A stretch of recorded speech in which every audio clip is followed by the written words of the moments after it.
આવતીકાલે plane crash દુર્ઘટનાને 1 મહિનો પૂર્ણ થશે। દુર્ઘટનાનું સાચું કારણ હજી સુધી સામે આવવાનું બાકી છે। મંત્રાલયને પ્રારંભિક અહેવાલ સુપરત કરી શકે છે એઆઈબી। દુર્ઘટના અંગે સંસદીય સ્થાયી સમિતિને અહેવાલ સોંપવામાં આવશે। એરક્રાફ્ટ એક્સિડન્ટ ઇન્વેસ્ટિગેશન બ્યુરો ટૂંક સમયમાં જ રિપોર્ટ આપશે।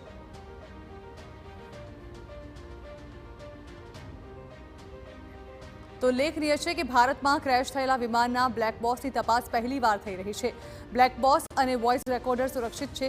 ડેટાની તપાસ કરવામાં આવી રહી છે। 12 જૂન 2025ની એ બપોર અને 1:38 વાગ્યાનો એ સમય કોઈ પણ ભૂલી નહીં શકે। અમદાવાદ જ નહીં, ભારત અને દેશના ઇતિહાસમાં સૌથી ગોઝારી ઘટના આ આઈજીપી કમ્પાઉન્ડમાં ઘટી અને એ જે ઘટના ઘટી એમાં કેટલાય લોકોએ પોતાના જીવ ગુમાવ્યા, જેમાં ભારતીય નાગરિકો તો હતા જ, એ સાથે જ સાથે બ્રિટિશ, પોર્ટુગીઝ અને કેનેડિયન નાગરિકો પણ સામેલ હતા। અને એ સિવાય જે પ્લેન ક્રેશમાં જે લોકો પ્લેનમાં સવાર હતા એમના તો મૃત્યુ થયા, એ સિવાય પણ કેટલાય ડૉક્ટર્સ છે અને સાથે જ સાથે બીજા કેટલાક જે સિટીઝન્સ છે એમણે પણ પોતાના જીવ ગુમાવ્યા। આ ઘટનાને બરાબર 1 મહિનાનો સમયગાળો થયો છે।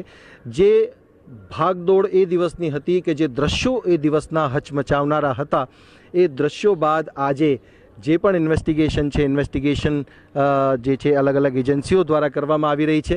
અને જે પરિસ્થિતિ એ સમયની હતી અને એ સમયે જે પણ એના 2 બ્લેક બોક્સ અને સાથે જ સાથે જીપીએસ ટ્રેકર સહિતની જે સામગ્રી જે છે એ લઈને હવે એને ડીકોડિંગની પ્રક્રિયા હાથ ધરવામાં આવી છે। પરંતુ જે આ બિલ્ડિંગ છે કે જે આ નજારો છે એ દિવસની ઘટનાની સાક્ષી છે અને જે લોકોના મનને હચમચાવી નાખે એ પ્રકારના દ્રશ્યો જે છે એ આ સ્થળ ઉપર આપણે જોયા હતા।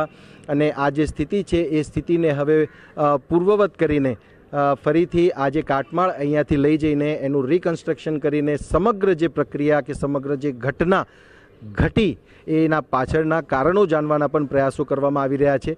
પરંતુ આજે પણ એ દિવસ, એ સમય અને એ સ્થળ અને એ દ્રશ્યો ભૂલાતા નથી।